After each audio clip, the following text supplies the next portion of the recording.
நடிகர் விமல் எஸ்ஐயா இருக்கிற போலீஸ் ஸ்டேஷனுக்கு ஒரே நாள்ல 3 கேஸ் வருது. முதலாவது எம்எல்ஏ ஒருத்தருடைய மச்சான் காணாமல் போன கேஸ். ரெண்டாவது பெரியவர் ஒருவருடைய வீட்டுல நகை திருடி போகுது. மூணாவது ஒரு காட்டுல தலை வெட்டப்பட்ட நிலையில அழுகிய ஒரு அன்னோனான உடம்பு கிடக்கு. விமல் அவங்கள டீமும் அந்த பாடியை இன்வெஸ்டிகேட் பண்ணிட்டு கொஞ்சம் அசந்த நேரத்துல பாடியில இருந்து வெட்டப்பட்ட தலைய காணும். இன்னொரு ட்விஸ்டா பக்கத்து ஊர்ல ஒரு சாமியாடி திருவிழாவுல புதைக்கப்பட்ட அந்த ஒரு துண்டிக்கப்பட்ட ஒரு நபரோட கை கிடைக்குது. விசாரணை நடந்தப்ப இந்த துண்டிக்கப்பட்ட கை எல்லாமே எம்எல்ஏ மச்சானோட தான். எம்எல்ஏ மச்சானோட மொபைலும் மிஸ் ஆகுது. ரொம்ப ஸ்ட்ரேஞ்சா அந்த எம்எல்ஏ மச்சானோட மொபைல்ல ஒரு புது சிம் கார்டு போட்டிருக்காங்க அப்படிங்கிற டீடைல்ஸ் எல்லாம் சைபர் கிரைம்ல இருந்து இவங்களுக்கு இன்ஃபர்மேஷன் வருது. அந்த சிம்மோட நபர் யாரு அப்படின்னு ட்ரேஸ் பண்ணி பார்த்தா இதே ஸ்டேஷன்ல டீ சப்ளை பண்ணிட்டு இருக்கிற கிச்சா அப்படிங்கிற ஒரு நபர். அவரை விசாரிக்கிறப்ப இந்த மொபைல ஒயின் ஷாப்ல ஒரு குடிகாரங்கிட்ட இருந்து வாங்குறேன்னு சொல்றாரு. அடையாளம் காட்ட அந்த சிசிடிவி ஃபுட்டேஜஸ் எல்லாத்தையும் எடுக்கிறாங்க.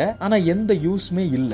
ஒரு நாள் ராத்திரி வீட்டை உடைச்சு திருடுற ஒரு திருட்டு கும்பல் அகப்படுது. அவங்கள விசாரிக்கும் போது அவங்க இந்த திருட்டு நகை எல்லாத்தையுமே ஒரு சேட்டு கிட்ட போய் விக்கிறாங்க அப்படிங்கிற தகவல் தெரிஞ்சு சேட்டு முறையா விசாரிச்சு எல்லா நகையும் கொண்டு வர சொல்றாங்க. அப்போ லாக்அப்ல எல்லாருக்கும் கிச்சா டீ கொடுக்க போறான். அப்போ சேட்டு கிச்சா கிட்ட டேய் நீயும் ஒரு நாள் ஒரு நகையை என்கிட்ட விற்க வந்தில்லன்னு சொல்றாரு. கிச்சா ஒரு மாதிரி சொல்லி சமாளிச்சுட்டு போயிடுறான். ஆனா எஸ்ஐ விமல் இதை நோட் பண்ணிடுறாரு. அப்பதான் இந்த சேட்டு நகைகள்ல இறந்த எம்எல்ஏ மச்சானுடைய ஒரு நகையும் இருக்கிறத கண்டுபிடிக்கிறாங்க.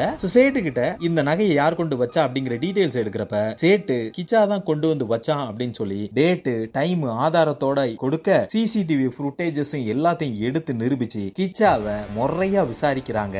அப்பதான் திடுக்கிடக்கூடிய ஒரு பிளாஷ்பேக் உண்மைகள் நிறைய வெளியில வருது. என்னன்னா எம்எல்ஏ மச்சானுக்கு லேடிஸ் வீக்னஸ். கிச்சாவோட மனைவி கூடவே ஒரு நாள் தப்பா இருக்கிறத பார்த்தான் கிச்சா. வெளியில சொல்லாம இருக்க பணமும் நகையும் கொடுக்கிறார். இது நல்ல தொழிலா இருக்கேன்னு சொல்லி நிறைய பேரை இதே பாணியில விழ வச்சு பணமும் நகையும் வாங்குறாங்க. ஒரு நாள் கிச்சாவோடைய மனைவி வேற ஒருத்தன் கூட ஓடி போயிடுறான். பணத்துக்கு என்ன பண்ணணும்னு யோசிச்ச கிச்சா இந்த இவருக்கு பழக்கமானவங்க இந்த பணமும் நகையும் கொடுத்தவங்க தொழிலதிபர்கள் எல்லார்கிட்டையும் நல்லா பேசி காட்டுக்குள்ள புதையல் இருக்கக்கூடிய ஒரு இடம் தனக்கு தெரியும் அப்படின்னு சொல்லி வர வச்சு அவங்களுக்கு ட்ரிங்க்ஸ் ஊத்தி கொடுத்து கொஞ்சம் அசந்த நேரத்துல ஒரு பெரிய கல்லை தூக்கி போட்டு கொன்னு தலையை வெட்டி எடுத்து உடம்ப புதைச்சிடறான். எதுக்கு தலையை வெட்டுறாருன்னா போலீஸ்காரங்க கூட பழகுனதுனால தலை இல்ல அப்படின்னா அந்த கேஸ் நிக்காது, பிசு பிசுத்துறோம்னு இவனுக்கு நல்லா தெரியுது. கிளைமேக்ஸ்ல விமல் கிட்ட தான் கொன்ன மொத்த லிஸ்டையும் கொடுத்துட்டு அமைதியா ஜெயில் வாழ்க்கையை அனுபவிக்க போயிடுறான் கிச்சா. சோ ஒரு நல்ல ஒரு கிரைம் த்ரில்லர். ஸ்டார்டிங்ல இருந்த அந்த ஒரு த்ரில் ஃபீலிங் கடைசியில ஸ்லோவா அந்த கிச்சா அந்த டைம் எல்லாம் வரும்போது கொஞ்சம் டல் அடிக்கும். ஆனாலும் ஒரு நல்ல ஒரு வாட்சபிளான ஒரு த்ரில்லர் தான் இந்த விலங்கு.